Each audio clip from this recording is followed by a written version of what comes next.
Part 4. Hundreds of miles, a journey normally taking several weeks, passed by in the span of just under an hour. Sarah sat in her seat, barely able to contain herself as she carefully explained a basic account of what was going on. The king sat in his seat with his jaw on the floor. Jacqueline had a look of shock and excitement on her face at the prospect of more of this kind of machinery. Thorn was just speechless at this point, and half beamed with pride as he looked over his homeland from the air. Jacqueline was more than just a bit giddy as they flew over the world, having only small wooden contraptions that could only manage a few 100 feet above the ground at best, and barely above 80 miles an hour in speed. Saris was getting a bit flustered now, the excitement wearing off as she now realized she was in the presence of her king. "All right, here we are. Gonna land on the ship this time. We need to have lunch before we continue. I'm friggin' starving," Marcus said through their headsets. The cabin tilted sharply, and everyone on board groaned as the force of the movement caught them off guard. The gunship maneuvered with speed and expertise, Marcus's rage fueling his piloting skills as he landed on the same little platform he took off from barely a few hours ago. A loud clunk signaled they were connected, and the engines spooled down, the cabin becoming eerily quiet. The platform swiveled inside the hangar bay, and the rear door finally opened up. "All right, out. Follow me inside, please," Marcus said and hopped out of the cockpit.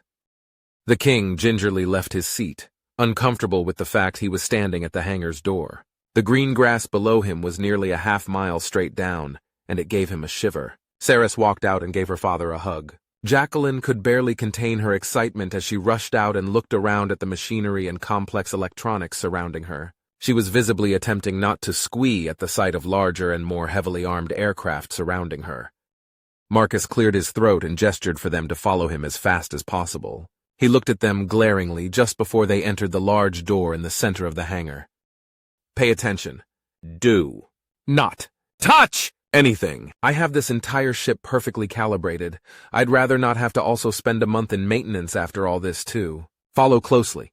This means you, Jacqueline," he said, narrowing his eyes at the mountain elf. A heavy, unnatural male voice suddenly sounded. "Welcome aboard, Captain. All systems online. Ship maintenance protocol completed." "Thank you, Arcturus. Can you set up the canteen, please?" "Lunch for 5, Marcus replied cheerfully. "Affirmative. Today's lunch is cheeseburger with fries and a Coke, no pickle. Detecting unidentified humanoid life form," the voice said again. "Yes, Arcturus, those are my guests. Set up a void link and contact the Council and the Admiralty. I will be alone after lunch," Marcus said, his voice seemingly stressed. "Aye, Captain. Establishing first contact protocol operations, reconfiguring emergency beacon. Complete. At your order," the voice spoke again. "Thank you, Arc. All right, follow me, please." Marcus moved forward and pushed a button. A large opening in the wall appeared in front of them, the walls sliding open. The party was suddenly overcome by the blissful scent of a redwood forest, flowers and lavender scenting as the main corridor opened up. The corridor was beautifully decorated with various statues of mythical beasts and hanging potted plants, chief among them roses and lavender. The sterile floors and walls of the hangar bay were a stark contrast to the beautiful miniature forest deep inside the ship. Sharp corners were covered by plates made of redwood. Potted plants hung from the ceiling and small statues sat proudly on shelves. The corridor was short and small, 3 doors on the left, 2 doors on the right, 1 door leading to an upstairs staircase in front. "This was not what I was expecting," Thorn said as he breathed in the fresh, scented air. "This ship is my home. I'm stuck in this tin can for years, sometimes decades on end, alone in the cold void. I have to maintain my sanity somehow, don't I?" Marcus said with a sly smirk, and moved the group toward the second door on the left. He waved them in. They all gasped at the quality. Titanium kitchenware, handmade silverware, professional stainless steel cooking utensils, everything. Even an automated chef bot hanging from the ceiling. Mahogany chairs, tables, and pure marble countertops, all within a circular dining room surrounding a small chocolate fountain. "Good afternoon, sir." "Oh, my guests. Same order for everyone?" the robotic chef said, his faceplate displaying a range of digital emotions on an LED screen. "Same order, Cookie. Thanks again," Marcus said, showing everyone to a table. "You seem very stressed, sir. Is everything all right?" the robot said as its 6 independent limbs began moving at ridiculous speed, the smell of cooking food filling the air. That's an understatement. Stressed doesn't even come close, Marcus replied as he sat down. Moments before anyone could say anything, the food was cooked and delivered. Jacqueline was still unable to contain herself and let out a delighted squeak of excitement with each new piece of tech she looked at, following the railing the robot was mounted on. Here you go. Texas grill hamburger with cheddar cheese, no pickle, barbecue sauce, and a side of fries. Can of Coke all round? The bot excitedly said and returned to its station to start cleaning up. Best purchase I ever made, Marcus said to himself as he picked up his burger, taking a deep, long bite. Ooh-ho! That's the stuff! Everyone followed Marcus's example, and upon sinking their teeth into the burger, their hearts and minds melted. The king almost went to tears at the taste of the sauce, just enough spice and just enough sweet. Sarah squealed in delight on the sight of meat and began scarfing it down like a hungry pig. Thorne, having had no real meat for several years beyond some carefully saved preserves, savored every last morsel of the precious food. Jacqueline carefully dissected each and every component of her meal, taking individual bites of each part and testing the fries with the sauce. The group slowly and methodically ate one of the finest meals they ever had. Oh, this food is fit for royalty. Meat is such a rare commodity these days, the king said. Oh, my name is Taurus Vicaris, king of the Barkwood. Nice to meet you. And why is meat rare then? Marcus asked. It's just expensive these days.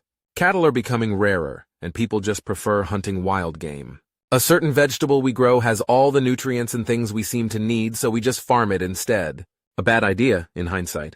Taurus said calmly. Thought it was worse than that. Anyway, the meat here is entirely synthetically produced. No cattle, just machines, Marcus said. The group looked at him, staring with shock. Wait, what? Cookie the chef bot appeared and explained. There was a mass food crisis several centuries ago. To resolve it, much of human food production shifted to synthetic production. Organic material goes in, is reconstructed at a nutritional level, then reassembled as the desired product. The technology has progressed to the point where real food is completely indistinguishable at any level from synthetic food. In short, steak is still steak, no matter where it came from, Cookie said as he cleaned up the party's empty plates. Yeah, farms still have to produce food, of course, but it works. In any case, that's for later, Marcus said and stood up. Please follow me to the bridge. I need you there. The group followed and made their way upstairs, keeping close to him. They quickly arrived at the bridge, once again, a sterile and quiet environment, marked only by a wide-open space with innumerable screens and consoles saturating every surface. Marcus went to the center of the room and sat in the captain's chair. Sarah saw a detail on the chair, a strange spike, similar to the one inside the cockpit of the spider crab machine. All right, give me a minute, Marcus said as the spike slipped into his neck. Marcus's voice changed completely. It became darker, deeper, mechanical, and unnatural, as if a dozen people were talking at once. By the light of the void, I see the path. By the power of the machine, I carve my way. By the fruits of Gaia, I take my steps. But it is through my will alone that I set the world in motion. Marcus went limp. A dozen mechanical, unnatural machine voices spoke simultaneously in 100 different languages and dialects. For a solid minute, Marcus simply remained silent and still. Marcus then suddenly sat up, and the spike went out of his neck as if nothing happened. He stood up and stretched out.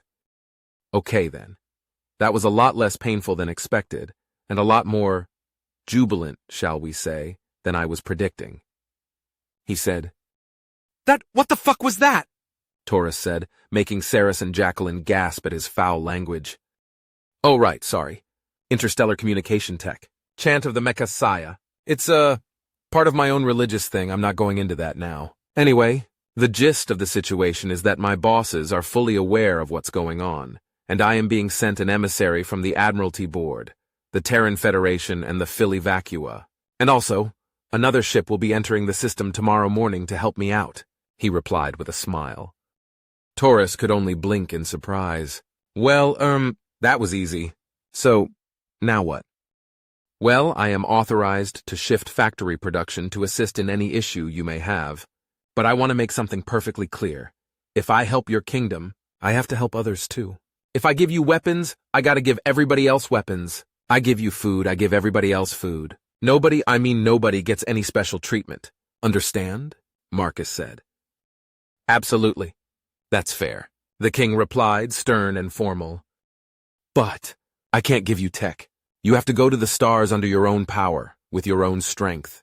You have to go it alone, and we'll keep you safe until then, no matter how long it takes. We will not interfere with interpersonal politics and your own squabbles, but in case of catastrophe or disaster, we will be there to help. I'm allowed to give you a boost or short-term assistance, but you have to go it on your own from there. For as the chant states, by the machine I gain the strength, by the void I gain the path, by the fruits of Gaia I gain the energy, but by my will alone I set the world in motion. Taurus stood in thought for a moment. So, if I understand, you will give us what we need to start, but it will be up to us to actually do anything with it, he said. Pretty much. Basic stuff like electrical theory, logistics, engineering. We'll start you up on an industrial revolution, and you can figure out what to do from there. Looks like from the mountain elves you already have a basis to jumpstart, so I'm guessing that's your first port of call, Marcus replied. Taurus looked at Jacqueline and smiled in a sly and uncomfortable manner.